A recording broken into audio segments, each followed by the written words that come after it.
চাওক ভাই বন্ধুসকল, ডাঙৰ পাৰ্কিং তো এটা ফ্লোটিং শ্বুটিং নাই, চব ঠাণ্ডা হৈ আছে, গোটেই জাম লাগি আছে, চাইছে পুৰা গাড়ী এইফালে দিয়া হা কিমান গাড়ী,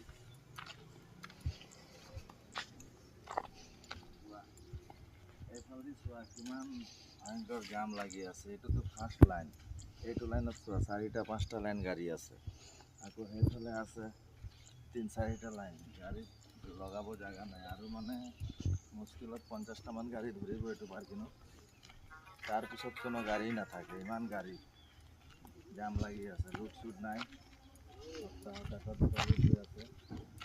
কালি আমাৰ কোম্পানীৰ এটা গাড়ী লোড হ'ল, তাৰপিছত আৰু লোডিং চুডিং নাই, কি কৰিম, ইয়াত বহি খাই আছোঁ আৰু এনজয় কৰি আছোঁ, গা ধুই আছোঁ। এইটো চুকত চাহ দোকানটো দেখাই দিয়া, এই চুকত চাহ খাই আহিলোঁ, আমি চাহ তাহ খাই আহিলোঁ, কাম বন নাই বুলি বহি কি কৰিম, তেল হৈ গৈছে গাঁতত, সেইটো কাৰণে কালি টায়াৰকেইটা খুলি পিছফালে টায়াৰ আগফালে দিলোঁ, আগফালে টায়াৰ পিছফালে দিলোঁ, এনজয় কৰি আছোঁ আৰু কাম বন নাই।